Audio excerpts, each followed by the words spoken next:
স্বপ্নের দুনিয়ায় অনেক কিছুই ঘটে থাকে, স্বপ্নের ব্যাখ্যা, স্বপ্নের ব্যাখ্যা। আলহামদুলিল্লাহি রাব্বিল আলামিন ওয়াসসালাতু ওয়াসসালামু আলা খাতামিন নাবিয়্যিন আম্মা বা'দ ফাআউযু বিল্লাহি মিনাশ শাইতানির রাজীম বিসমিল্লাহির রহমানির রহিম। আসসালাতু ওয়াসসালামু আলাইকা ইয়া রাসূলুল্লাহ, আসসালাতু ওয়াসসালামু আলাইকা ইয়া হাবিবাল্লাহ, আসসালাতু ওয়াসসালামু আলাইকা ইয়া নবিয়াল্লাহ ওয়া আলা আলিকা ওয়া আসহাবিকা ইয়া নূরাল্লাহ। মাদিনী চ্যানেলের দর্শকবৃন্দ, আপনারা দেখছেন অনুষ্ঠান স্বপ্নের ব্যাখ্যা এবং আপনাদের নিকট নতুন একটি পর্ব নিয়ে আপনাদের মেজবান আরও একবার উপস্থিত হয়েছে। আপনাদের সকলকে এই অনুষ্ঠানে সুস্বাগতম, জিয়ায়ানু, ওয়েলকাম অ্যান্ড মারহাবা। নবী করিম সাল্লাল্লাহু আলাইহি ওয়া আলিহি ওয়াসাল্লামের দরবারে দুরুদে পাক পাঠ করার একটি ফজিলত বর্ণনা করছি। ইরশাদ করেন যার নিকট এটা পছন্দনীয় যে সে যখন আল্লাহ পাকের সাথে সাক্ষাৎ করবে তখন আল্লাহ পাক তার প্রতি সন্তুষ্ট থাকবেন, তাহলে তার উচিত হলো নবী করিম সাল্লাল্লাহু আলাইহি ওয়া আলিহি ওয়াসাল্লামের প্রতি অধিক হারে দুরুদ পাঠ করা। সাল্লু আলাল হাবিব সাল্লাল্লাহু তাআলা আলা মুহাম্মদ সাল্লাল্লাহু তাআলা আলাইহি ওয়া আলিহি ওয়া সাহবিহি ওয়াসাল্লাম। দর্শকবৃন্দ, অনুষ্ঠানে স্টুডিওতে আমাদের সাথে উপস্থিত রয়েছেন মোবাল্লিগে দাওয়াত ইসলামী, যার কাছ থেকে আমরা স্বপ্নের ব্যাখ্যা জেনে থাকি। আসাদ ভাই, কেমন আছেন আপনি? আলহামদুলিল্লাহি রাব্বিল আলামিন আলা কুল্লি হাল। দর্শক, চলুন আপনাদের প্রশ্নের দিকে যাই এবং দেখি যে আজ আপনারা আমাদেরকে কি ধরনের কি ও কোন টাইপের প্রশ্ন করেছেন। জি, শুনিয়ে দিন, দেখিয়ে দিন। আমার নাম জিশন আজিম। আমার প্রশ্ন হলো, স্বপ্নে নিজেকে এহরাম পরিহিত অবস্থায় খানায়ে কাবার সামনে দেখার ব্যাখ্যা কী হবে? দয়া করে এর উত্তর প্রদান করবেন। জি, ইনশাআল্লাহ উত্তর দেওয়া হবে। জি হুজুর, এর উত্তরে কি ইরশাদ করবেন? দেখুন, অত্যন্ত চমৎকার স্বপ্ন। নিজেকে নিজে এহরাম পরিহিত দেখা, মুকাদ্দাস স্থানে দেখা এবং বিশেষ করে কাবাতুল্লাহ শরীফের সামনে দেখা, এটা একটি নয়, অনেকগুলো বরকতের সমষ্টি। প্রথমত আলিমগণ বলেছেন যে এই ধরনের স্বপ্ন দেখবে সেজন্য আল্লাহর রহমতের প্রতি আশা রাখে, বাস্তবতার সেখানে যাওয়ার সৌভাগ্য অর্জিত হবে। দ্বিতীয়ত, হারামের মধ্যে দেখা অনেক দিক থেকে ইতিবাচক লক্ষণ, নিরাপত্তার প্রতীক। আল্লাহ পাক তাকে ভয় থেকে, বিপদ থেকে নিরাপত্তা ও সুরক্ষা দান করবেন। তারপর হলো আল্লাহ পাক তার রিজিকে বরকত দান করবেন। যদি কোনো অসুস্থ ব্যক্তি দেখে থাকে তাহলে তার ক্ষেত্রে এটা আরোগ্যের ইঙ্গিত হিসেবেও ব্যাখ্যা করা হয়। কাজী কল্যাণকর স্বপ্ন। আল্লাহ পাকের কৃতজ্ঞতা জ্ঞাপন করুন, বাস্তবিক ভাবার চেষ্টা করুন মক্কা শরীফের উপস্থিতির, মদিনা শরীফের উপস্থিতির, তাহলে ইনশাআল্লাহ তার বরকত নসিব হবে ইনশাআল্লাহ। আল্লাহ পাক এমন ব্যক্তি যারা মুকাদ্দাস স্থানের জিয়ারতের জন্য চেষ্টা করেন বা আকাঙ্ক্ষা রাখেন, আল্লাহ পাক সকলের কাজ সহজ করে দিন। পরবর্তী কল শুনিয়ে দিন। আমার ভাতিজির মামু আজ থেকে প্রায় 3 বছর হয়ে গিয়েছে ইন্তিকাল করেছেন। আমার ভাতিজি স্বপ্নে তাকে ভালো অবস্থায় দেখেছে এবং সে তাকে 100 টাকার একটি নোট দিচ্ছে। এই স্বপ্নের ব্যাখ্যা কি হবে? দয়া করে বলে দিন। জি, ইনশাআল্লাহুল করিম আরজ করছি। পরবর্তী আরও একটি কল শুনিয়ে দিন। আমার খালা এবং আমার আম্মুর খালা যারা মারা গিয়েছেন তাদেরকে আমি স্বপ্নে দেখেছি। তো স্বপ্ন যুগেই কোরআন থেকে আয়াতে কারিমা তেলাওয়াত করা হচ্ছিল। তখন আমার আম্মুর খালা আমাকে বললেন যে সূরা বাকারার শেষের আয়াত তিলাওয়াত করো। এই স্বপ্নের ব্যাখ্যা কি হবে? দয়া করে বলে দিন। জি, ইনশাআল্লাহুল করিম আরজ করছি। পরবর্তী কল দিন। আমার ভাই 2-3 দিন যাবৎ প্রতিনিয়ত একটি স্বপ্ন দেখছেন। তার স্বপ্নটি হলো, আমাদের পরিবারের সদস্যদের মধ্যে হতে একজন মারা গিয়েছেন। তার 2-3 দিন পর আবার স্বপ্ন দেখছেন যে আরও একজন সদস্য মারা গিয়েছেন, কিন্তু প্রথম যাকে মারা যেতে দেখেছিলেন তিনি জীবিত আছেন। 2-3 দিন যাবৎ প্রতিনিয়ত এই স্বপ্নই দেখছেন। আল্লাহু আকবার। আল্লাহ পাক কল্যাণ দান করুক। আরও একটি কল শুনিয়ে দিন। আমার স্ত্রী মারা গিয়েছে অনেক দিন হয়েছে, কিন্তু তাকে স্বপ্নে দেখেছি যে সে জীবিত হয়ে গিয়েছে এবং সে আমাকে বলছে যে আমি ফিরে এসেছি। এর মানে কি হবে? আল্লাহু আকবার। হুজুর, সর্বশেষ কলার যেটি বললেন স্ত্রী সম্পর্কে, স্ত্রী মৃত্যুবরণ করেছেন এবং পরবর্তীতে তিনি বলছেন আমি ফিরে এসেছি, এটি তিনি বলেছেন, কি ইরশাদ করবেন? দেখুন, আকাঙ্ক্ষা থাকে এবং ঘনিষ্ঠ একটি সম্পর্ক গড়ে ওঠে, নিকটস্থ ব্যক্তিদের প্রতি মানুষের ভালোবাসা থাকেই। তো তাদেরকে স্বপ্নে দেখা ন্যাচারাল একটি বিষয়। এখন স্পষ্ট যে দুনিয়া থেকে চলে গিয়েছে, সে আর ফিরে আসবে না, এটা বাস্তবতার পরিপন্থী, প্রকৃতি বিরোধী বিষয়। কাজী আল্লাহ পাকের দরবারে তার জন্য দোয়া করুন, ইসালে সাওয়াব করুন, এটাই করা যেতে পারে। তাছাড়া মৃত ব্যক্তিকে স্বপ্নে দেখা সাধারণত রুটিনগত একটি বিষয়। আল্লাহু আকবার। প্রথম দুটি স্বপ্নের মধ্যে অত্যন্ত চমৎকার একটি বিষয় ছিল। কি? প্রথম প্রশ্নকারীর ব্যাপারে আমি অনেকক্ষণ ধরেই ভাবছি। আমার ভাগ্নির মামার ইন্তেকাল হয়েছে। জি, আমিও ভাবছি আপনাকে জিজ্ঞাসা করবো এটা আবার কোন সম্পর্ক। ভাগ্নির মামা স্পষ্ট যে কলার জীবিত আছেন, এটাও হতে পারে। তো ভাই সরাসরি বলে দিতেন ভাইয়ের ইন্তেকাল হয়ে গিয়েছে এবং ভাগ্নি স্বপ্নে দেখেছে, এটাও হতে পারে। অবশ্য প্রত্যেকেরই ধরন আলাদা আলাদা। একটি অনুষ্ঠান হয়েছিল যেখানে আত্মীয়দের সম্পর্কের ব্যাপারে প্রশ্ন করা হতো। অনুষ্ঠানের নাম আমার স্মরণে নেই, যেমন ভাগ্নির মামা এর বাবা আপনার কি হয়। সঠিক। অনেক চমৎকার অনুষ্ঠান ছিল। যাই হোক, তার বলার ধরনই এমন।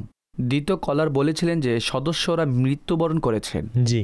সদস্যরা বহুবচন। যদি একজন ব্যক্তির কথা বলা হয়ে থাকে তাহলে সদস্য বলা উচিত। সদস্য দ্বারা একজন ব্যক্তি উদ্দেশ্য করা হয় না, বরং অনেকজনকে উদ্দেশ্য করা হয়। যাই হোক, বাংলা ভাষা আমাদের রাষ্ট্রভাষা। বাংলা ভাষাকে ভালোবাসা উচিত। সঠিক। এবং চেষ্টা করা উচিত যতটুকু সম্ভব শুদ্ধ বলা। ভুল হয়ে যায়, আমাদের দ্বারাও হয়ে থাকে, কিন্তু যদি চিন্তাভাবনা থাকে যে আমি আমার ভাষা শুদ্ধ করতে চাই তাহলে ইনশাআল্লাহ আরো উত্তম হবে। আপনার কাছে একটি কিতাব দেখেছিলাম, এখানে আমার কাছে একটি কিতাব রয়েছে যার আমার মনে পড়ল কথা বলার আদব ও অহেতুক কথাবার্তা থেকে বাঁচার ফজিলত।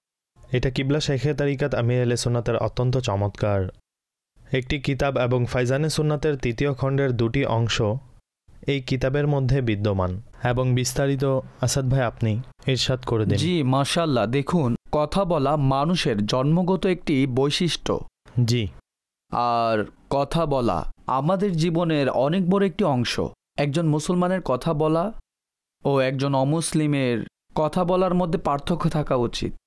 মুসলমান লাগামহীন হতে পারে না। আমাদের যদি কোনো কাজ থাকে, হোক তা বলা, চলা, আহার করা, পান করা, যে কোনো ধরনের কাজ হতে পারে, সেক্ষেত্রে আমরা উদাসীন হতে পারি না, আমরা একদম উদ্দেশ্যহীন হতে পারি না। আমাদের প্রতিটি কাজ শরীয়তের নির্দেশনা অনুযায়ী হওয়া উচিত। কাজী কথাবার্তা অনেক বড় একটি অধ্যায়। আমরা মুখ দিয়ে সকাল থেকে শুরু করে রাতে ঘুমানো পর্যন্ত হাজারো বাক্য উচ্চারণ করে থাকি।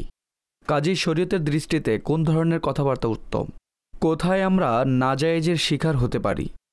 আচ্ছা, আপনার কথাবার্তাকে আপনি কিভাবে সুন্দর করতে পারেন, এই বিষয়ের উপর মানুষ অনেক জোর দিয়ে থাকে, অনেক কিছু লিখে থাকে, অনেক কিছু পড়া হয়। অর্থাৎ পৃথিবীতে অত্যাধিক আলোচিত বড় বড় যে বিষয় রয়েছে সেগুলোর মধ্যে একটি হলো যোগাযোগ, কথাবার্তা বলা। মাশাআল্লাহ, আমির আহলে সুন্নতের চেয়ে মুগ্ধকর কথাবার্তা কার হবে? যখন তিনি কথা বলেন তখন ফুল ঝরতে থাকে, আর তার কথা এতটাই মুগ্ধকর যে লোকেরা তার কথা শুনতে ভালোবাসে। ২ ঘন্টা ৪ ঘন্টা। আমাদের তো আল্লাহর রহমতে সৌভাগ্য অর্জিত হয়েছে এবং দেখেছি লোকেরা এশার পর বসে যে একদম ফজর হয়ে যায়। জি, এমনই। এবং ১ মিনিটের জন্য কেউ বিরক্ত বোধ হয় না।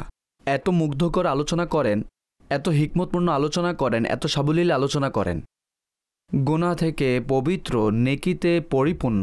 কাজে এই সকল বৈশিষ্ট্য একজন মুসলমানের কথাবার্তায় থাকা উচিত। সুতরাং আমি মনে করি এই কিতাবটি প্রত্যেক আশিকে রাসূলের সংগ্রহ করা উচিত। আপনি যদি এখনও পর্যন্ত না পড়ে থাকেন তাহলে এখনই নিয়ত করে নেন এবং অনুষ্ঠান শেষ হওয়া মাত্রই তৎক্ষণাৎ আপনি সর্বপ্রথম যে কাজটি করবেন তাহলে এই কিতাবটি অর্ডার করবেন। অত্যন্ত চমৎকার একটি কিতাব। অর্থাৎ আপনি যদি অধ্যয়ন করেন তাহলে ইনশাল্লাহ খুবই ভালো লাগবে। তাছাড়া আমাদের ঝগড়া, বিবাদ, পারিবারিক সমস্যার সমাধান আমরা খুঁজতে থাকি, সন্ধান করতে থাকি, কিন্তু সমাধান পাই না। কাজেই কথাবার্তা এমন একটি গুণ, বলা হয় যে পৃথিবীতে বড় থেকে বড় যুদ্ধের যে সমাপ্তি হয়েছে তা আলোচনার বৈঠকই হয়েছে, অর্থাৎ আলোচনার মাধ্যমে হয়েছে। যখন আলোচনা বন্ধ হয়ে যায় তখন যুদ্ধ শুরু হয়ে যায়। ইংরেজিতে একটি পংক্তি আছে, বাংলায় অনুবাদ আপনাকে শেয়ার করছি।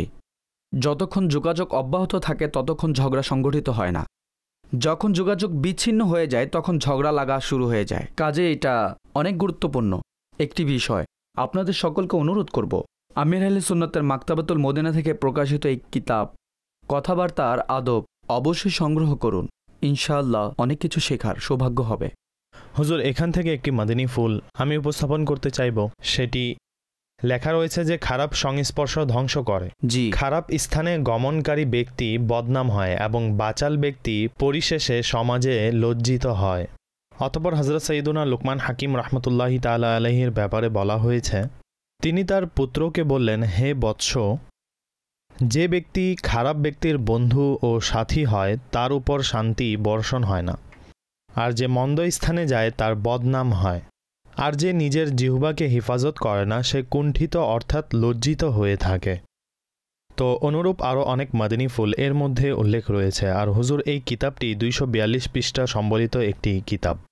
যদি আমরা এটাকে হিসাব করে দেখি তাহলে আপনার কি মনে হয় এই কিতাবটি পড়তে কতদিন লাগবে? 242 পেজ। দেখুন, পড়ার উপর নির্ভর করে। যদি আপনি দৈনিক 5 পৃষ্ঠা করে পড়েন, জি, তাহলে এক মাসে 150 পৃষ্ঠা হয়ে যাবে, অর্থাৎ 160 পৃষ্ঠা আপনি 1.5 মাসেই শেষ করতে পারবেন। আর এর পৃষ্ঠা যেভাবে সাজানো হয়েছে সাইজও একটু বড়, জি, কাজে এটা বেশি সময়ের ব্যাপার নয়। আমার মনে হয় ধারণা করা যায় যে যদি কেউ দৈনিক 10 থেকে 12 মিনিটও এই কিতাবটি অধ্যয়ন করে তাহলে এক মাসের মধ্যে 30 দিনের মধ্যে সেই কিতাবটি পড়ে শেষ করতে পারবে। Not a big deal. এবং যারা পাঠক রয়েছে, জি, যাদের আগ্রহ রয়েছে, তাদের জন্য 10-12 মিনিটকে তারা ঘন্টা 1.5 ঘন্টাও লাগাতার পড়তে থাকেন। আর যদি এমন চমৎকার কিতাব হয় যেগুলো সরাসরি আমাদের নিজেদের সাথে সম্পর্কিত, তাহলে সেগুলো পড়তে অনেক ভালো লাগে। আর আমির আহলে সুন্নতের লেখার মধ্যে যে ধারাবাহিকতা রয়েছে, জি, যে সৌন্দর্য রয়েছে, সাবলীল ভাষা রয়েছে, সেক্ষেত্রে আমি মনে করি যদি কোনো আগ্রহী ব্যক্তি পড়েন তাহলে 20-25 দিনের মধ্যে একদম সহজেই শেষ করতে পারবে। আগ্রহী ব্যক্তিরা এর চেয়েও কম সময়েও পড়তে পারবেন, কিন্তু মাস, 1.5 মাস, 2 মাস, 30-40 দিনের মধ্যে এই কিতাবটি আপনি একদমই সহজেই শেষ করতে পারবেন। অনেক উত্তম হবে যদি ঘরের সবাই দরসের আকৃতিতে এটাকে শেষ করে নেন নিজেদের ঘরে। একজন পড়ুন বা বাকি 2-3-4 ঘরের মধ্যে যতজনই আছেন তারা শুনে নিন, দৈনিক 2-4 পৃষ্ঠা এভাবে পড়ে নিন। এতে ইনশাআল্লাহ ঘরের মধ্যেও বরকত হবে। আর সবাই যখন সুন্দরভাবে কথা বলবেন তখন ঘরে জান্নাতি সুগন্ধ বিরাজ করবে। এখন পরবর্তী কলের দিকে অগ্রসর হব। আমার নাম রমিজ রাজা এবং আমি প্রফেশনাল ফাইন্যান্স ফিল্ডে কর্মরত আছি। অধিকাংশ সময় এমন হয়ে থাকে আমি এমন স্বপ্ন দেখি যে আমার মনে হয় এটা আমার সাথে ইতিমধ্যেই ঘটেছে। তো এটা কোন ধরনের স্বপ্ন? কিন্তু বাস্তবে এমন কিছুই ঘটে না, কিন্তু এমন মনে হয় যে পূর্বে আমার সাথে এই ঘটনা ঘটেছে। পুরনো কোনো স্মৃতি বা এমন কোনো ঘটনা, এ ব্যাপারে দিক নির্দেশনা প্রদান করুন যে এটাকে কি স্বপ্ন বলা যাবে, এবং এমন স্বপ্নের ব্যাপারে কোনো ব্যাখ্যাকারীর নিকট প্রশ্ন করে কি ব্যাখ্যা জানা যাবে নাকি করা যাবে না, দিক নির্দেশনা প্রদান করুন। জাযাকাল্লাহু খায়রা। আমিন ওয়া ইয়াক। হুজুর, কি ইরশাদ করবেন আপনি? দেখুন, একটি সীমা পর্যন্ত তো আমরা এও বলতে পারি যে বাস্তবে যেটি ঘটার ছিল আপনি তা স্বপ্নে দেখে নিয়েছেন, বা স্বপ্নে যা দেখেছেন তা আপনার সাথে ঘটেছে এবং এর ব্যাখ্যা এভাবে প্রকাশিত হয়ে গিয়েছে। কাউকে জিজ্ঞেস করবেন না। যদি ভালো স্বপ্ন হয় তাহলে নিঃসন্দেহে জিজ্ঞেস করে কোনো স্বপ্ন ব্যাখ্যাকারী থেকে ব্যাখ্যা জানতে পারেন। যে কাউকে স্বপ্ন বলা উচিত নয়। স্বপ্নটি কেমন ছিল সেটার উপর নির্ভর করে। যদি মন্দ স্বপ্ন হয়ে থাকে তাহলে কাউকে বলবেন না। আল্লাহ পাকের দরবারে কল্যাণের জন্য দোয়া করুন, তাহলে ইনশাল্লাহ কল্যাণকর ব্যবস্থা হবে। আমরা যে কলারের প্রশ্নে অনেকগুলো কথা বললাম তার প্রশ্নের উত্তর দেওয়া হয়নি। প্রশ্নের সারাংশ হুজুর ছিল, প্রথম যিনি ছিলেন তিনি মৃত্যু দেখেছেন। জি, ভাগ্নির মামা অর্থাৎ আপন ভাই তাকে 100 টাকা দিচ্ছিলেন। জি, স্বাভাবিক বিষয়। আত্মীয় ও নিকটাত্মীয়দের মধ্যে এই ধরনের সম্পর্ক থাকে, এর বিশেষ কোনো ব্যাখ্যা নেই। অবশ্য তার জন্য দোয়া করা উচিত যিনি ইন্তেকাল করেছেন, সম্পর্কে কলারের ভাই হবেন। যদি তার ভাগ্নি দেখে থাকেন তাহলে, আর যদি অন্য কেউ দেখে থাকেন তাহলে অন্য কোনো সম্পর্ক হবে। কাজেই যে মৃত ব্যক্তিকে দেখেছেন আল্লাহ পাকের দরবারে তার জন্য দোয়া ও ইসালে সওয়াব করা উচিত। ঠিক আছে হুজুর, সূরা বাকারার আয়াত পড়তে তিনি অর্থাৎ মৃত ব্যক্তিকে কথা বলতে শুনেছেন। একজন প্রশ্নকর্তার প্রশ্নের একটি অংশ এটা। কোন আয়াত তা যদি বলা হতো তাহলে অনেক বেশি সহজ হতো। তাছাড়া সূরা বাকারা শরীফের অনেক বরকত রয়েছে এবং এই সম্পূর্ণ সূরা পাঠ করার ব্যাপারে এর অনেকগুলো ফজিলত বর্ণনা করা হয়েছে। সেগুলোর মধ্যে একটি বরকত এটাও যে যেই ঘরে সূরা বাকারা তিলাওয়াত করা হয় সেই ঘর জিন থেকে, জাদু থেকে, দুর্ঘটনা ইত্যাদি সহ যে আপদ রয়েছে তা থেকে ঘর এবং ঘরবাসী সুরক্ষিত থাকেন। কাজেই প্রেক্ষাপটে বাকারা তিলাওয়াত করা বরকতের মাধ্যম। ওই আয়াত যদি আপনার স্মরণ থাকে তাহলে আয়াতটি তিলাওয়াত করে নিন এবং মৃত ব্যক্তিকে ইসালে সওয়াব করে দিন। কোরআনে মাজিদ ফুরকানে হামিদের তিলাওয়াত বরকতময় একটি ইবাদত এবং এর সওয়াব যদি মৃত ব্যক্তিকে ইসাল করা হয় তাহলে ইনশাআল্লাহ এর বরকত নসিব হবে। এটা আবশ্যক নয় যে মৃত ব্যক্তি যে আয়াতের কথা বলেছেন শুধুমাত্র সেই আয়াতটি আপনি পড়ে ইসাল করবেন, কিন্তু এটা করাতেও সমস্যা নেই। আর যদি সেটা এমন বিশেষ আয়াত হয়ে থাকে যার ফজিলত বিশেষ করে বর্ণনা করা হয়েছে, যেমন সূরা বাকারার সর্বশেষ আয়াত, অনুরূপ আরও অনেক প্রসিদ্ধ আয়াত রয়েছে যেগুলো সূরা বাকারার মধ্যে বিদ্যমান, কাজে এইগুলো পড়ে ইসালে সওয়াব করুন। ইনশাআল্লাহ যিনি অনুরোধ করেছেন আল্লাহ চাইলে তার উপকার হবে। হুজুর এসএমএসের মাধ্যমেও আমাদের নিকট প্রশ্ন এসেছে। দর্শকদের কল্যাণার্থে আমি আপনার কাছে এটি জিজ্ঞাসা করতে চাচ্ছি, হুজুর স্বপ্নের ব্যাখ্যা জানার জন্য কি নিজের নাম বা মাতার নাম বা অনুরূপ যে পরিচয় দিতে হয় এটা কি আবশ্যক? না, এটা আবশ্যক নয়। আপনি যদি এমনিতেই জিজ্ঞেস করতে চান তাহলে জিজ্ঞাসা করতে পারবেন, আবশ্যক নয়। ঠিক আছে। প্রশ্ন হলো, আমি একটি শুকনো নদী দেখেছি আর আমার সন্তানও আমার সাথে ছিল, আর একটি সাপ ছিল যেটাকে আমি তাড়াচ্ছিলাম, অর্থাৎ হাতের ইশারায় সেটাকে তাড়াচ্ছিলাম এবং আমার সন্তান দূরে এক জায়গায় খেলা করছিল। আমি ভয় পেলাম যে এই শুকনো নদীতে সাপটি আমার সন্তানদের ক্ষতি করতে পারে। যখনই আমার সন্তানকে বাঁচানোর জন্য তার দিকে অগ্রসর হলাম তখন সেই সাপটিও সেখান থেকে অদৃশ্য হয়ে গেল। তো এই হলো আমার স্বপ্ন। তিনি নদী সম্পর্কিত একটি প্রশ্ন করেছেন। আল্লাহ পাক কল্যাণকর ব্যবস্থা করে দিন, ভালো স্বপ্ন নয়। শুকনো নদী দেখাও ভালো নয়, অনুরূপভাবে সাপ দেখাও ভালো নয়। আল্লাহর রাস্তায় কিছু সদকা করুন, ইসালে সওয়াব করুন। এবং যিনি স্বপ্ন দেখেছেন যদি তার সন্তান থাকে, বাচ্চা থাকে, তাহলে তাদের সুরক্ষার জন্য বাহ্যিক পদক্ষেপের দিক থেকে যতটুকু পদক্ষেপ নেওয়া সম্ভব ততটুকু অবলম্বন করুন নিজের ঘর এবং পরিবারের সুরক্ষার জন্য। তাবিজাতে আত্মারিয়া স্টলের সাথে যোগাযোগ করে তাবিজও সংগ্রহ করা উচিত। আল্লাহর দরবারে দোয়া করুন, ইনশাআল্লাহ কল্যাণকর ব্যবস্থা হবে। ঠিক আছে হুজুর, একজন প্রশ্নকারী এটাও জিজ্ঞাসা করতে চাইছেন যে আপনি পানি সম্পর্কিত একটি স্বপ্নের ব্যাখ্যা প্রদান করেছিলেন, যেখানে নোংরা পানির ব্যাপারে আপনি বলেছিলেন যে এটা ভালো লক্ষণ নয়, অর্থাৎ এর ব্যাখ্যা ভালো নয়। প্রশ্নকারী প্রশ্ন করেছেন যে হুজুর এটা বলে দিন যে ঘরের পিলারের মধ্যে ময়লা পানি প্রবেশ করতে দেখে এবং তার ভয় হয় যে আমাদের ঘর ধসে পড়বে, আর আমি অধিকাংশই এমন স্বপ্ন দেখে থাকি। এমন স্বপ্নের ব্যাখ্যা কি হতে পারে, কি ইরশাদ করবেন? ঘরের অভিভাবক কোনো মুসিবতে পতিত হওয়ার বা বিপদের সম্মুখীন হওয়ার ইঙ্গিত বহন করে। আল্লাহু আকবার। ঘরে যিনি অভিভাবক আছেন তার উচিত হলো নিজের কাজকর্মগুলোর প্রতি লক্ষ্য রাখা, নিজের কাজকে উৎকৃষ্ট করার, তা না হলে হতে পারে বড় কোনো বিপদের মুখোমুখি হবেন। আল্লাহু আকবার। হুজুর এই বিপদ থেকে বের হওয়ার কোনো সমাধানও বলে দিন। আল্লাহর রাস্তায় সদকা করুন, দোয়া করুন। সঠিক। সদকা বিপদকে দূর করে দেয়, তাহলে ইনশাআল্লাহ এতে কল্যাণকর এবং উত্তম ব্যবস্থা হবে। আর অধিকারে দুরূদ পাঠ করুন, ইয়া সালামু, উঠতে বসতে চলতে ফিরতে পড়তে থাকুন। সঠিক। দেখুন, আমি এখানে সাধারণ একটি বিষয় উল্লেখ করলাম যে এই ধরনের ঘটনা ঘটতে পারে এবং এর কিছু ওজিফা বলে দিলাম। এগুলোর আলাদা বরকত রয়েছে, কিন্তু যিনি স্বপ্ন দেখেছেন তিনি যদি চিন্তা করেন এবং সেই দিনগুলোতে যে বিশেষ কাজ সম্পাদন করে থাকেন তাহলে এই ব্যাপারে ভালোভাবে চিন্তা ভাবনা করে নিন, একটু বেশি মনোযোগ দিন, এতে ইনশাআল্লাহ কল্যাণকর রাস্তা বের হয়ে আসবে। অনেক সময় আমরা নিজেরাই অনেক কাজকে অবহেলা করে থাকি, যে বিষয়ে যতটুকু মনোযোগী হওয়া উচিত ততটুকু মনোযোগ দেই না, এবং আমরা নিজেরাই আমাদের কাজের ভুলের জন্য দায়ী হয়ে থাকি। কাজে ইনশাআল্লাহ যদি চিন্তা করেন তাহলে বিশেষ বিষয়ের ক্ষেত্রেও মনোযোগ বৃদ্ধি পাবে। আল্লাহ পাক রহমতের দৃষ্টি দান করুন। শেহজাদ আত্তারি ইকবাল নগর থেকে বলছেন, তিনি প্রশ্ন করেছেন যে হুজুর আমি স্বপ্নে দেখেছি যে আমার জুতা এবং আমার ব্যবহৃত যে রুমাল রয়েছে তা হারিয়ে যায়। এটা আমি স্বপ্নে দেখেছি, এর কি কোনো ব্যাখ্যা আছে? এই স্বপ্নের রহস্য কি? রুমালের কোনো ব্যাখ্যা পড়িনি, কিন্তু জুতার বিষয়টি, জুতা যদি ছিঁড়ে যায় তাহলে তার উচিত হলো নিজের ঘরের কাজকর্মকে সুন্দর করে গুছিয়ে করার চেষ্টা করা। বিশেষ করে যদি বিবাহিত হয়ে থাকেন তাহলে স্ত্রীর সাথে যে সম্পর্ক রয়েছে, আচার আচরণ রয়েছে, সেক্ষেত্রে যদি কোনো ত্রুটি থাকে, ঝামেলা থাকে তাহলে তা দূর করুন, তা না হলে হতে পারে কোনো বিপদের মুখোমুখি হবেন। দ্বিতীয়ত, আপনি যে বাহন ব্যবহার করেন সেই বাহনের হেফাজতের ব্যবস্থাও করা উচিত, এতে ইনশাআল্লাহ কল্যাণকর ব্যবস্থা হবে এবং আল্লাহ যদি চান তাহলে আপনি বড় কোনো বিপদ থেকে সুরক্ষিত থাকতে সফল হয়ে যাবেন। আল্লাহ পাক কল্যাণকর ব্যবস্থা দান করুন। আর দর্শক শ্রোতা, সদকা বিপদ থেকে সুরক্ষার উৎকৃষ্ট একটি আমল এবং সকাল সকাল সদকা করার অনেক ফজিলত বর্ণনা করা হয়। চেষ্টা করবেন যখন অনুরূপ কোনো অশুভ স্বপ্ন দেখবেন তখন সামর্থ্য অনুযায়ী কিছু না কিছু আপনি সদকা খয়রাত অবশ্যই করে দিন, এই নিয়তে যে আল্লাহ পাক আমাদেরকে যেন আসন্ন বিপদ আপদ থেকে সুরক্ষা দান করেন। পরবর্তী কলগুলো অন্তর্ভুক্ত করব।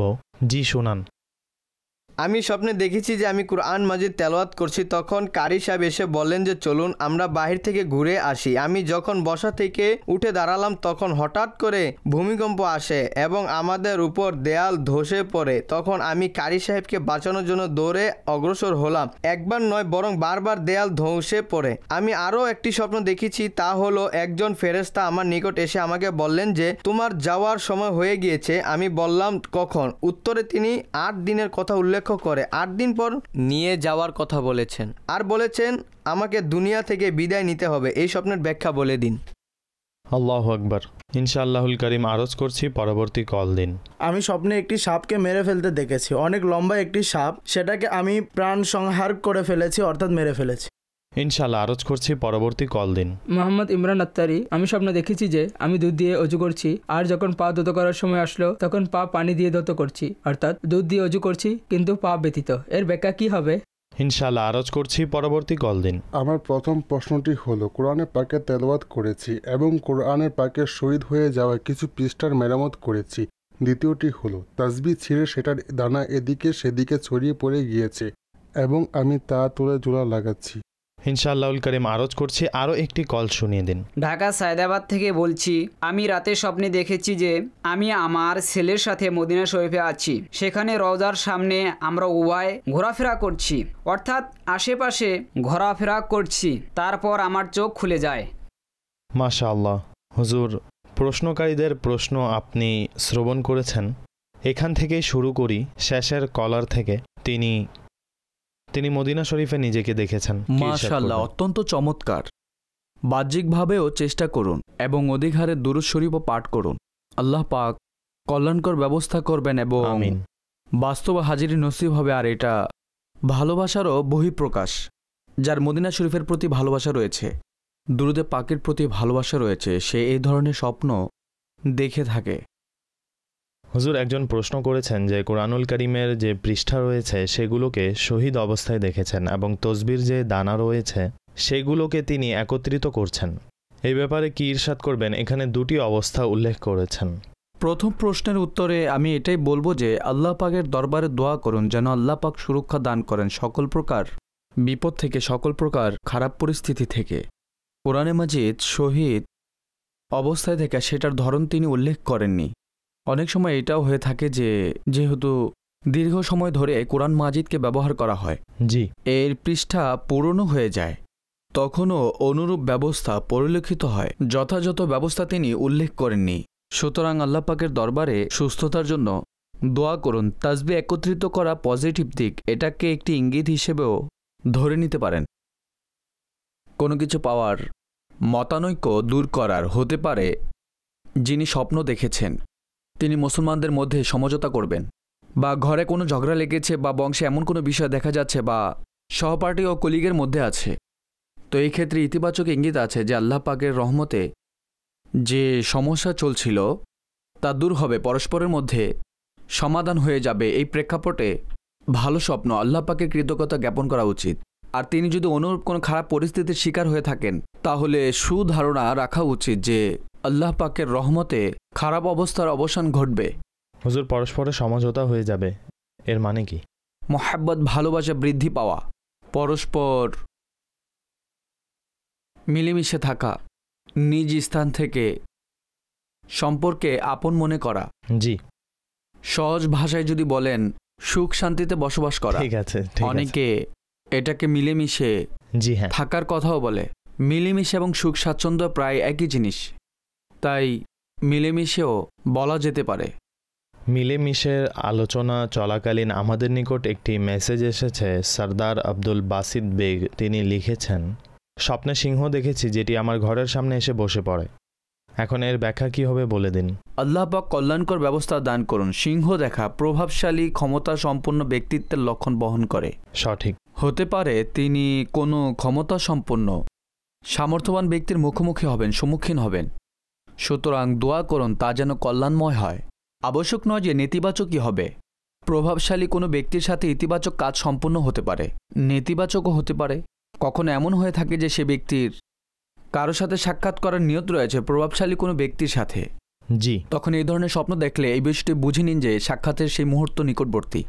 আল্লাহ পাক কল্যাণকর ব্যবস্থা করে দিন। সিংহ সাধারণত প্রভাবশালী, প্রতিপত্তি, ক্ষমতা সম্পন্ন ব্যক্তির প্রতীক বহন করে। ঠিক আছে হুজুর, একজন প্রশ্নকর্তা আমাদের নিকট প্রশ্ন করেছিলেন যে তিনি দুধ দিয়ে অজু করতে দেখেছেন, আর যখন পা ধৌত করার সময় আসে তখন তিনি ভাবলেন যে না, দুধ দিয়ে নয়, পানি দিয়ে ধৌত করতে হবে। তো এই ধরনের স্বপ্ন দেখা অনুরূপ অবস্থা অবলোকন করার ব্যাপারে কি ইরশাদ করবেন? অনর্থক স্বপ্ন, এর বিশেষ কোনো ব্যাখ্যা নেই। কাজেই দোয়া করুন যেন আল্লাহ পাক কল্যাণ দান করেন। সাপ মারা, হুজুর তিনি স্বপ্নে অনেক লম্বা একটি সাপকে দেখেছেন এবং সেটার উপর আক্রমণ করেছেন, সেটার প্রাণবোধ করেছেন। মেরে ফেলা ভালো, শত্রুর উপর প্রাধান্য পাওয়ার লক্ষণ।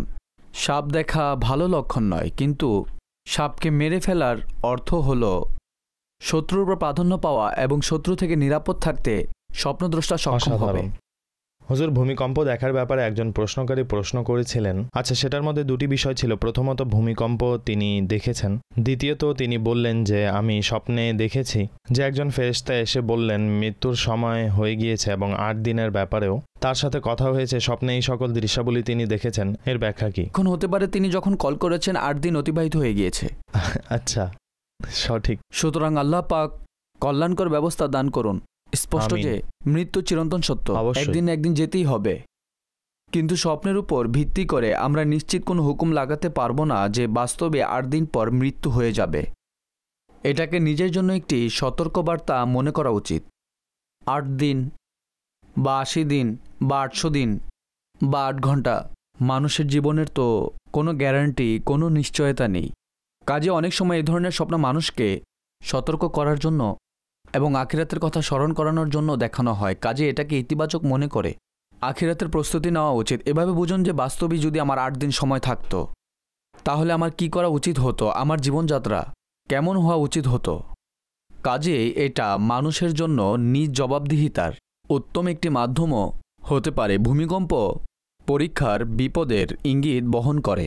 কাজে যিনি দেখেছেন তার উচিত হলো আল্লাহ পাকের দরবারে দোয়া করা, এবং খুব ভালো হবে যদি সৎকা করে নিন, সম্মিলিতভাবে দোয়া করুন নিজ অঞ্চলের জন্য, নিজ ঘরের জন্য, নিজ পরিবারের জন্য। আল্লাহ পাক কল্যাণকর ব্যবস্থা করে দেবেন। মোট কথা, ভূমিকম্প দেখা ভালো কোনো ইঙ্গিত নয়। আল্লাহ পাক কল্যাণকর ব্যবস্থা করে দিন। আরও কলস অন্তর্ভুক্ত করি। জি, শুনিয়ে দিন। আমার নাম মোহাম্মদ রিজওয়ান। আমি স্বপ্নে দেখেছি যে আমি মদিনার অলি গলিতে ঘোরাফেরা করছি, কিন্তু রওজা মোবারক দেখছি না। তো এর ব্যাখ্যা কি হবে আমাকে বলে দিন। জি হুজুর, কি ইরশাদ করবেন এই প্রশ্ন? আল্লাহ পাক কল্যাণ দান করুন। অধিকারে দুরুদে পাক পড়ুন। জি, সুন্নতের উপর আমল করুন এবং নবী পাক সাল্লাল্লাহু তাআলা আলাইহি সাল্লামের আনুগত্য ও তাকে অনুসরণ করার চেষ্টা করুন। এতে ইনশাআল্লাহ কল্যাণকর ব্যবস্থা হবে। স্পষ্ট যে এক্ষেত্রে অস্থির একটি ভাব তৈরি হয় যে আমি মসজিদে নববী শরীফ তো দেখেছি, কিন্তু সবুজ গম্বুজ দেখতে পাচ্ছি না। কাজে চিন্তা করুন, হতে পারে আমলের মধ্যে কোনো ঘাটতি রয়েছে এবং রাসূলের ভালোবাসার যে দাবি সুন্নতের উপর আমল করা, শরীয়তের উপর আমল করার ক্ষেত্রে যদি অলসতা থাকে তাহলে এটা বান্দার জন্য সতর্কবার্তাও হতে পারে। কাজে এই স্বপ্নকে ইতিবাচক মনে করে এভাবে নিজের জীবনের ব্যাপারে চিন্তা করুন, যেন পরবর্তীতে যদি জিয়ারত হয় তাহলে যেন পরিপূর্ণ জিয়ারত হয়, তাহলে ইনশাআল্লাহ এর বরকত নসিব হবে। আল্লাহ করিম আপনাদের সকলকে, যারা দেখছেন, যারা শুনছেন, যে যেখান থেকে আমাদের সাথে যুক্ত রয়েছেন, ইসলামী ভাই রয়েছেন, যারা আমাদের টিম মেম্বার রয়েছেন, আল্লাহ পাক আমাদের সকলকে আদবের সহিত মদিনায়ে মুনাওয়ারার মক্কায়ে মুকাররমার আদব সহকারে হাজিরি নসিব করুন। বলুন আমিন। হতে পারে কোনো কবুলিয়তের মুহূর্ত হতে পারে। আল্লাহ পাক আমাদের সকলকে কবুল করুন এবং আমাদেরকে উক্ত পবিত্র স্থানের আদব সহকারে হাজিরি নসিব করুন। হুজুর, মদিনায় যাওয়ার কোনো আমল বলে দিন। সবচেয়ে উত্তম আমল হলো দুরুদে পাক পাঠ করা এবং আল্লাহ পাকের দরবারে দোয়া করা। আমরা যখন কোনো সৌভাগ্য অর্জন করতে চাই তখন সর্বপ্রথম আমাদেরকে আল্লাহর নিকট দোয়া করা উচিত যে আল্লাহ আজ্জাওয়াজাল আমাকে এই সৌভাগ্য দান করুন। আমরা দেখেছি যে যারা আশিক রয়েছে তারা দোয়ায় যেভাবে অন্যান্য জিনিস চান সেভাবেই মদিনা শরীফের হাজিরের জন্য দোয়া করে থাকেন। সুতরাং আল্লাহ হলেন দাতা, নাম্বার 1। দ্বিতীয় কথা হলো বাহ্যিক মাধ্যম আমাদের গ্রহণ করা উচিত। মদিনা শরীফ যেতে হলে স্পষ্ট যে এর যে মাধ্যম রয়েছে সেটার জন্য আমাদেরকে চেষ্টা করতে হবে পৃথিবী মাধ্যমের মুখাপেক্ষী। আল্লাহ পাক আমাদেরকে মাধ্যম অবলম্বন করার হুকুম ইরশাদ করেছেন। কাজে আমাদের চেষ্টা করা উচিত যেন বাহ্যিক উপকরণ আমরা অবলম্বন করি। অবশ্য যখন নবী আমাদের ডাকবেন এমনিতে ব্যবস্থা হয়ে যাবে। এটাও রয়েছে যে যখন ডাক আসে তখন মাধ্যমও তৈরি হয়ে যায়, ব্যবস্থাও হয়ে যায়। এমন এমন ব্যক্তিকে মদিনা যেতে দেখেছি বাহ্যিকভাবে যদি দেখা হয় তাহলে তাদের কাছে না আছে মাধ্যম আর না আছে যাওয়ার কোনো ব্যবস্থা, কিন্তু তারা হাজিরি দিয়েছে। আল্লাহ আল্লাহ। এমনও অনেক রয়েছে যাদের নিকট দুনিয়াবি অনেক কিছু রয়েছে কিন্তু তাদের হাজিরির সৌভাগ্য হয়নি, কখনো যাওয়া হয়নি, বঞ্চিত রয়েছে। কাজী আল্লাহ পাকের নিকট দোয়াও করুন এবং রাসূলের দরবারে ইস্তেগাসাও করুন। আর আপনি আমলের কথা বলছেন, জি, অধিক হারে দুরূদে পাক পাঠ করুন। নবী পাক সাল্লাল্লাহু তাআলা আলাইহি ওয়াসাল্লামের দরবারে দুরূদ ও সালামের নজরানা এই নিয়তে পেশ করুন যে সুবহানাল্লাহ, আমারও যেন হাজিরি হয়ে যায়। এতে ইনশাআল্লাহ আজ্জাওয়াজাল অবশ্যই দয়া হবে আর অন্তরে এই ভাবনা সৃষ্টি হওয়া এটা এমনিতে অত্যন্ত মনোমুগ্ধকর একটি বিষয়। যতক্ষণ পর্যন্ত হাজিরি যদি নাও হয়, বান্দা যখন ব্যাকুল হয় মদিনায় হাজিরির জন্য চিন্তা করে, কল্পনা করে, ঘটনাবলী পড়ে, অনুরূপ নাচ পাঠ করে, নাচ শুনে যেখানে মদিনার হাজিরির কথা বলা হয়, তো এটা জীবনের একটি অবস্থা, একটি প্রফুল্লতা। আর যখন যাওয়া হয় না ততক্ষণ আকুতি করতে থাকে, আর যখন হাজিরি দিয়ে আসে তখন আরও বেশি ব্যাকুল হয়ে পড়ে। সে জায়গাটি এমন, সেখানে একবার যে চলে যায় তার বারবার যাওয়ার আকাঙ্ক্ষা জাগে। আল্লাহ পাক আমাদের অন্তরে এমন অবস্থা সৃষ্টি করে দিন আমিন, যেন সর্বদা মদিনা শরীফের দিকেই ধাবিত থাকে। আর কেনই বা থাকবে না? ফারুক আজম রাদিয়াল্লাহু তাআলা আনহু তার প্রসিদ্ধ দোয়া হলো আল্লাহুম্মা রযুকনি শাহাদাতান ফি সাবিলিক ওয়াজআল মাউতি ফি বালাদি রাসূলিক। ইয়া আল্লাহ আজ্জাওয়াজাল আমাকে শাহাদাত দান করুন এবং শাহাদাতও আপনার রাসূলের শহর অর্থাৎ মদিনায় দান করুন। তার উভয় দোয়া কবুল হয়েছে। এমন জলিলুল কদর সাহাবী নিশ্চিত জান্নাতি, শাহাদাত তাও আবার মদিনায় হওয়ার ইচ্ছা পোষণ করেছেন। তাহলে আমরা গুনাহগার কেন করব না? কাজী দোয়া করা, ব্যাকুল হওয়া, মদিনার স্মরণে ডুবে থাকা অব্যাহত থাকলে ইনশাআল্লাহ অবশ্যই দয়া হবে। কি চমৎকার! আল্লাহ পাক দয়া করুন এবং সবার জন্য ব্যবস্থা করে দিন।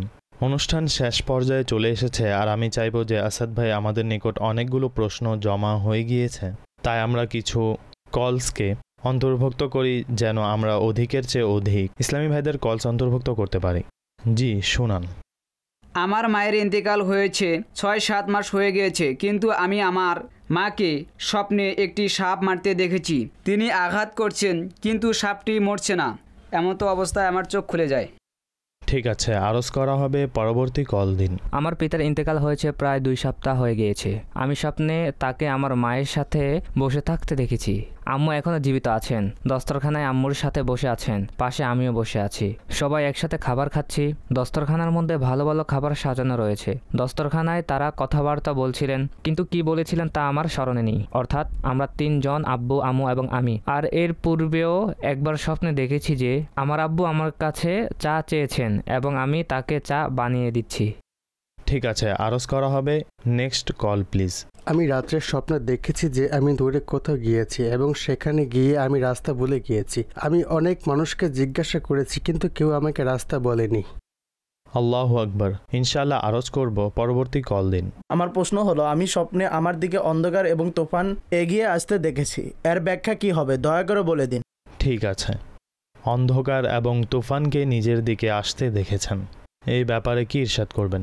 বিপদাপদ ও পরীক্ষার ইঙ্গিত বহন করে। আল্লাহ পাকের দরবারে সুস্থতার জন্য দোয়া করুন, সদকা করে দিন। নিজের কাজকে সুন্দর এবং উৎকৃষ্টভাবে করার চেষ্টা করুন যেন আপনি বিপদাপদ থেকে সুরক্ষিত থাকেন। বাহ্যিক প্রেক্ষাপটের দিকেও আমাদের লক্ষ্য রাখা উচিত এবং ওজিফাসমূহ আমাদেরকে পাঠ করা উচিত। তাহলে এর মাধ্যমেও ইনশাআল্লাহ বিপদ আপদ থেকে সুরক্ষিত থাকতে সফল হবেন। ঠিক আছে হুজুর, স্বপ্নে রাস্তা ভুলে যেতে দেখা অর্থাৎ রাস্তা ভুলে যাওয়া, হারিয়ে ফেলা, এটি দেখা বাস্তব জীবনে এটা অনেক উদ্বিগ্নের একটি বিষয়, স্বপ্নে হলে তো আরো বেশি চিন্তার বিষয় হয়ে দাঁড়ায়। কি রাস্তা ভুলে যাও ভালো ইঙ্গিত নয়। হয়তো যিনি স্বপ্ন দেখেছেন বাস্তবে তিনি কোনো অচেনা জায়গায় গিয়েছেন বা যাবেন, তাহলে তো এটা তার রুটিন সম্পর্কিত বিষয়, বাস্তব সম্পর্কিত। আর যদি এমন না হয় তাহলে রাস্তা হারিয়ে ফেলার ব্যাখ্যা ভালো বর্ণনা করা হয়নি। শরী কোনো বিষয়ে বিভ্রান্তি ধারণার শিকার হওয়া বা ভুলের উপর থাকার সম্পর্কিত ব্যাখ্যা করা হয়। নিজের কাজকর্ম দেখুন, বিশেষ করে আপনার আকীদা ও দৃষ্টিভঙ্গির ব্যাপারে চিন্তা করা উচিত। যদি এমন কোনো বিষয় শুনে বা পড়ে থাকেন যা ইসলামী বিধান ও দৃষ্টিকোণ অনুযায়ী সঠিক নয়, তাহলে সেটা থেকে আপনি নিজেকে দূরে রাখুন। এই ক্ষেত্রে কোনো বদমাযহাবের কিতাব পড়া বা ভুল কোনো ব্যক্তির বয়ান শোনা থেকে আমাদেরকে বিরত থাকতে হবে।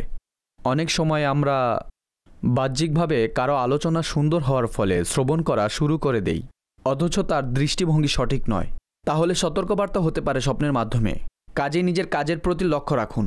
যদি কোথাও ত্রুটি ঘাটতি অনুভব করেন তাহলে তা দূর করুন। ঠিক আছে হুজুর, মৃত পিতাকে স্বপ্নে খাবার খেতে দেখা, আবার কখনো তাকে চা চাইতে দেখার ব্যাপারে প্রশ্নকারী প্রশ্ন করেছেন, কি ইরশাদ করবেন? তিনি যে অবস্থা উল্লেখ করেছেন তা ইতিবাচক ইঙ্গিত। মৃত ব্যক্তিকে খেতে দেখা, মাও আছে, অন্য সদস্যরাও আছেন। জি, এক্ষেত্রে তো এটা উৎকৃষ্ট একটি দৃশ্য। আশা রাখা উচিত যে তিনি ভালো অবস্থায় আছেন। তাছাড়া মৃত ব্যক্তি খাবার দাবারের কোনো কিছু চেয়ে থাকলে স্পষ্ট যে তা তাদেরকে দেওয়া যাবে না, কিন্তু কোনো কিছু বানিয়ে রান্না করে কাউকে খাইয়ে এর সওয়াব মৃত ব্যক্তিকে ইসাল করে দেওয়া উচিত। ঠিক আছে হুজুর, মৃত মাকে স্বপ্নযোগে সাপ মারতে দেখা, অর্থাৎ তিনি সাপকে মারছেন, কি ইরশাদ করবেন? সাপ মারা তো এটি একটি ভালো ইঙ্গিত, কিন্তু সম্ভবত তিনি এটাও বলছিলেন যে সাপটি মরছিল না। মায়ের জন্য দোয়া করুন। তিনি সম্ভবত এটাও বলেছিলেন যে তিনি মারা গিয়েছেন, মৃত ব্যক্তিকে সাপ মারতে দেখেছেন। তার নামাজ রোজার ফিদা যদি আদায় না করে থাকেন তাহলে তা আদায় করে দিন। এটা অনেক বড় মৃত ব্যক্তির জন্য কল্যাণের বিষয়। নামাজের আহকাম আমির আহলে সুন্নাতের কিতাবের মধ্যে যে অধ্যায় রয়েছে কাজা নামাজের পদ্ধতি, সেখানে নামাজ ও রোজার ফিদা আদায় করার পদ্ধতি পেয়ে যাবেন। কাজী আপনার মায়ের জন্য এই কাজটি অবশ্যই করুন। ঠিক আছে হুজুর, এসএমএসের মাধ্যমেও আমাদের নিকট প্রশ্ন করা হয়েছে। একজন প্রশ্নকর্তা যিনি তাবাসসুম নামে একজন রয়েছেন, যিনি ফয়সলাবাদের অধিবাসী, স্বপ্নে মাথায় অনেক বেশি উকুন হয়ে গিয়েছে এটি দেখেছি, ব্যাখ্যা কি? ভালো নয়, এটা ভালো লক্ষণ নয়। কোনো বিপদ বা মুসিবতের সম্মুখীন হওয়ার ইঙ্গিত বহন করে। আল্লাহর রাস্তায় এই নিয়তে সদকা করুন যেন আল্লাহ পাক ক্ষতি থেকে সুরক্ষিত রাখেন। ঠিক আছে হুজুর, এটা বলে দিন যে একজন প্রশ্ন করেছেন, স্বপ্নে দেখেছি যে পরিবারের একজন মরহুম যিনি মৃত্যুবরণ করেছেন তিনি একটি ওজিফা জানতে চেয়েছেন যে আমাকে পেরেশানি থেকে মুক্তির জন্য ওজিফা বলে দাও। প্রশ্নকারী লিখেছেন তিনি আমাকে আমার সাথে কথা বলেছেন এবং আমার চোখ খুলে গিয়েছে, কি বলবেন? স্পষ্ট যে মৃত ব্যক্তি নিজে ওজিফা পাঠ করবে না। ঠিক আছে, তার ওজিফা জানতে চাওয়া একটি বাস্তব দিক যদি দেখা হয় তা তার প্রয়োজনীয়তা বা তার মুখাপেক্ষিতাকে প্রকাশ করা হয়েছে। জি, তো যারা জীবিত আছেন তারা তার জন্য কিছু করতে পারবেন, করা উচিত। অধিকারে দোয়া করুন, ইস্তেগফার করুন, সদকা করুন এবং কালেমা শরীফের ইসালে সওয়াব মৃত ব্যক্তির জন্য অনেক বেশি উপকার সাধনকারী হয়ে থাকে। সূরা ইখলাস পাঠ করে এর সওয়াব তাকে ইসাল করুন। কাজেই যিনি জীবিত আছেন স্পষ্ট যে তিনি, তাই তাকে নেক কাজ করে মৃত ব্যক্তিকে ইসাল করা উচিত। ঠিক আছে হুজুর, স্বপ্নে এটা দেখা যে সুন্দর একটি জায়গা এবং সেখানে সব কিছু সবুজ এবং অত্যন্ত মনোমুগ্ধকর একটি পরিবেশ, এবং বলা হচ্ছে যে এখানে নবী পাক সাল্লাল্লাহু আলাইহি ওয়াসাল্লামের আগমন হবে। দর্শকদের মধ্য হতে একজন আমাদেরকে প্রশ্ন করেছেন, ভালো স্বপ্ন। নবী পাক সাল্লাল্লাহু তাআলা আলাইহি ওয়াসাল্লামের আগমনের সংবাদ তিনি শুনেছেন। নবী আমাদের ঈমান, আকীদা এবং স্বপ্নে নবীজির দিদারও হয়ে থাকে। কাজে ইতিবাচক চেষ্টা করুন অধিকারে দুরূদে পাক পাঠ করার, সুন্নতের উপর আমল করার। এখন তিনি প্রস্তুতির দৃশ্য দেখেছেন। এমনও হতে পারে যে নবীজি দয়া করবেন এবং বাস্তবে আপনাকে দিদারও দিবেন। হুজুর, স্বপ্ন তো স্বপ্নই, যে কোনো কিছু হতে পারে। নিম গাছের মধ্যে খেজুর, তাও বড় বড় খেজুর দেখেছেন। প্রশ্নকারী জিজ্ঞাসা করেছেন যে এর কি কোনো ব্যাখ্যা থাকলে ইরশাদ করবেন। জি, তিনি এমন কোনো স্থান থেকে উপকৃত হবেন যেখান থেকে তিনি উপকৃত হওয়ার ব্যাপারে চিন্তাও করতে পারেন না। আচ্ছা, অনেক সময় হয়ে যায় এমন অনেক মানুষ রয়েছে যাদের সম্পর্কে ধারণা থাকে যে অমুক শুধু ক্ষতিই করবে, কিন্তু তার স্বপ্নটি এমন যে তার সেই অনাকাঙ্ক্ষিত জায়গা থেকে লাভবান হওয়া ও নেকি অর্জন করার ইঙ্গিত প্রদান করছে। ঠিক আছে।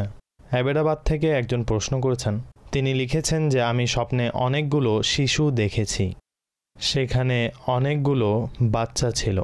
একজন ইসলামী বোন এই প্রশ্ন করেছেন। এর বিশেষ কোনো ব্যাখ্যা নেই। ঠিক আছে। যে ইসলামী বোন দেখেছেন তিনি বিবাহিত কিনা, সন্তান আছে কিনা বা শিশু সন্তানের আকাঙ্ক্ষা রয়েছে কিনা, কাজেই সার্বিক বিষয় জেনে বর্ণনা করা যাবে। তাছাড়া এটা স্বাভাবিক একটি বিষয়, অনুরূপ স্বাভাবিক জিনিসের ব্যাখ্যা হয় না। ঠিক আছে, লাস্ট মেসেজ আমরা অনুষ্ঠানে অন্তর্ভুক্ত করতে যাচ্ছি এবং মেসেজটি হলো, স্বপ্নে দেখেছি যে কিয়ামত সংঘটিত হয়ে যাচ্ছে এবং আকাশের মধ্যে লাল আভা ছড়িয়ে পড়েছে এবং আমি আমার ভাইকে বলছি উঠো এবং সেজদা করো, তওবা করে নাও, তওবার সময় শেষ হয়ে যাচ্ছে। তো এই হচ্ছে স্বপ্ন, এর ব্যাখ্যা সম্পর্কে কি বলবেন? জি, তিনি যে সিচুয়েশন দেখেছেন তা তো স্পষ্ট যে এটা সত্য, কিয়ামত সংঘটিত হবে, এটা আমাদের বিশ্বাস। আর যখন কিয়ামত সংঘটিত হবে স্পষ্ট বিষয় যে তখন তবার দরজাও বন্ধ হয়ে যাবে। সঠিক। কাজেই তিনি নেকির দাওয়াতের একটি দৃশ্য দেখেছেন। হতে পারে তার অন্তরে নেকির দাওয়াত দেওয়ার উদ্দীপনা রয়েছে। যদি এমন কোনো জিনিস দেখেছেন তাহলে তা অব্যাহত রাখুন এবং চেষ্টা করুন জাগ্রত অবস্থায়ও সংশোধন করার চেষ্টা করার। ইনশাল্লাহ এতে কল্যাণকর পরিবেশ সৃষ্টি হবে। আল্লাহ পাক দয়ার দৃষ্টি দান করুন। দর্শকবৃন্দ, অনুষ্ঠানের সময় শেষ হয়ে গিয়েছে আর আলহামদুলিল্লাহ আজও আপনারা স্বপ্ন এবং তার ব্যাখ্যা জেনেছেন, শুনেছেন। আপনার মেজবানকে অনুমতি দিন এবং নিজের অনেক বেশি যত্ন নিন। যথাসময়ে নিজেও নামাজ পড়ুন এবং অপরকে উৎসাহিত করুন। সল্লু আলাল হাবিব সাল্লাল্লাহু তাআলা আলা মুহাম্মদ সাল্লাল্লাহু তাআলা আলাইহি ওয়া আলিহি ওয়া সাহবিহি ওয়া সাল্লাম। স্বপ্নের দুনিয়া